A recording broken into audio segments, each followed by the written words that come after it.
RBC का कब्रिस्तान भी यही है, कब्रिस्तान। अच्छा, कब्रिस्तान से याद रखना, इसको हमने कब्रिस्तान ही क्यों बोला, हमने इसको शमशान क्यों नहीं बोला? कब्रिस्तान और शमशान में क्या अंतर होता है? शमशान मतलब जहां पे आपने बॉडी को जला दिया है ना, उसी को बोलते हैं ना। अब वो बॉडी आप दोबारा नहीं निकाल सकते। कब्रिस्तान में क्या होता है, आपने बॉडी को दफना दिया। तो कई बार ऐसे केसेस हुए हैं भारत के अंदर जहां पे बॉडी को दफना दिया जाता है, लेकिन उसके बाद बॉडी को दोबारा निकाला जाता है और उसकी टेस्ट की जाती है। जैसे कि आपको जयललिता थी ना, तमिलनाडु की सीएम थी जयललिता, है ना, उनका बॉडी गाड़ दिया था और उसके बाद बॉडी को दोबारा निकाला था टेस्ट करने के लिए। तो स्प्लीन को जो है ना, ये कब्रिस्तान होता है। अब ये आपके स्प्लीन या तिल्ली या फिर इसको प्लीहा के नाम से जाना जाता है, प्लीहा, ये ब्लड बैंक है जहां से आपका ब्लड ले रहा है, ठीक है। अब एक चीज याद रखना कि कभी भी शरीर में क्या हो कि हीमरेजिक शॉक हुआ है। हीमरेजिक शॉक का मतलब है जैसे फटाफट किसी पर्सन का एक्सीडेंट हो गया है ना, एक्सीडेंट, और एक्सीडेंट में शरीर से खून निकले जा रहा है। इस कंडीशन में स्प्लीन को हीमरेजिक शॉक हो जाता है और जैसे ही बॉडी से बहुत ज्यादा खून निकलेगा तो जो स्प्लीन है ना, उसके अंदर, स्प्लीन के अंदर से खून जो है वो बाहर निकलना स्टार्ट हो जाएगा, मतलब स्प्लीन जो है वो फटाफट फिर आरबीसी बनाता है। हालांकि जो आरबीसी है उसका ग्रेवयार्ड कब्रिस्तान जो है वो स्प्लीन को कहा जाता है। अच्छा, एक चीज समझो जरा, यहाँ पे कुछ बच्चे शायद इस चीज को समझ नहीं पा रहे होंगे, हमारे आरबीसी का लाइफ स्पैन कितना है? 120 दिन कहा जाता है मैक्सिमम, है ना, 120 दिन। अब ये जो आरबीसी है ये उत्पन्न कहां से होता है, ये ओरिजिनेट कहां से होता है? ये ओरिजिनेट होता है बोन मैरो से, अस्थि मज्जा हम इसको कह रहे थे ना, ये ओरिजिनेट कहां से हो रहा है? बोन मैरो से। बोन मैरो के जो हेमेटोपोइटिक टिश्यूज है वहां से हमारे जो आरबीसी है वो बनते हैं, है ना। अब हम हर बार आरबीसी को बना रहे हैं, इनकी लाइफ स्पैन जो है वो कितनी है? 120 दिन है।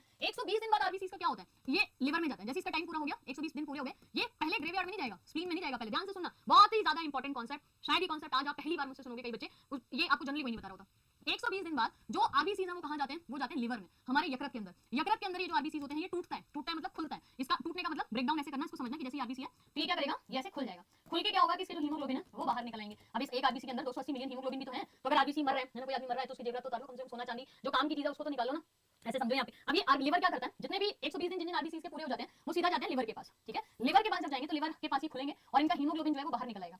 ये हीमोग्लोबिन को लिवर कुछ कर रहा होगा, हाँ, यही हीमोग्लोबिन को एक्चुअली लिवर किसमें कन्वर्ट करता है? बाइल जूस में कन्वर्ट करता है। तो ये आपका हीमोग्लोबिन या फिर जो गॉल ब्लैडर के अंदर जो ये बाइल जूस बनता है ना, वो इन्हीं हीमोग्लोबिन की वजह से बनता है, इसी से ये बाइल जूस को बना रहा है। तो अब क्या किया, हीमोग्लोबिन को तो इस्तेमाल कर लिया। अब ये जो बाहर की लेयर है इसको आप क्या करोगे, अब इसको आप स्प्लीन के पास भेज रहे हो, ठीक है। स्प्लीन के पास, स्प्लीन क्या करता है, स्प्लीन इसको रिसाइकल करता है। पहले कुछ दिन अपने पास रखेगा, ठीक है, और फिर इसको रिसाइकल करेगा, रिसाइकल करता है। रिसाइकल करके ये वापस बॉडी को भेज देगा, आरबीसी को भेज देगा, जहां पे अब हमारे जो बोन मैरो थे वो क्या कर रहे हैं, वो इन्हीं आरबीसी के अंदर हीमोग्लोबिन भर रहे हैं। एक्चुअली में आपके अस्थि मज्जा भी क्या कर रहा है, अस्थि मज्जा कर क्या रहा है, वो आपके शरीर में जो आपने आयरन लिया, जो आप आयरन, जैसे आप एप्पल खा रहे हो, एप्पल आपके शरीर के लिए इतना अच्छा है कि अगर आप पूरे दिन में एप्पल 2 खा लो ना तो आप ये समझ लो आपकी 80% न्यूट्रिशन मिल गया आपको। 80% न्यूट्रिशन आपको 2 एप्पल से मिल जाता है, ठीक है। 2 सेब 3 सेब आप खा लो, 1 सेब खा लो, बढ़िया। तो जो एप्पल होता है उससे आयरन मिल रहा है। आयरन जो है जितना मिलेगा, बोन मैरो इन्हीं आयरन की मदद से हीमोग्लोबिन को बनाता है और हीमोग्लोबिन जो आरबीसी स्प्लीन से लिए थे ना वहां जाके ये भरता चला जाता है, राइट। ये जो आरबीसीज है वो सारे के सारे हीमोग्लोबिन को भरते जा रहे हैं बोन मैरो से। तो बेसिकली ये मत सोचना कि जो हमारे जो आरबीसीज है वो पूरा नया बन रहा है, बोन मैरो आरबीसी बना रही है, नहीं, बोन मैरो आरबीसीज नहीं बनाती। बोन मैरो आरबीसी की ये जो लेयर है जो कि स्प्लीन से आई है उसको यूज करती है, इसमें हीमोग्लोबिन भरती है, उसको जोड़ती है और वापस शरीर को भेज देती है। ये पूरा जो स्टेटस है वो याद रखिए, हमारा कॉन्सेप्ट यहाँ से आता है। तो हमारा आरबीसी 120 दिन काम करेगा, उसके बाद उसकी लेयर घिस जाती है। एक्चुअली ये 120 दिन का भी कॉन्सेप्ट क्या है, जो आरबीसी है ना उसकी लेयरिंग जो होती है ना वो खराब हो जाती है। अब वो जितना ब्लड में घूमेगा पता लगेगा वो खून के अंदर ही फट रहे हैं आरबीसी।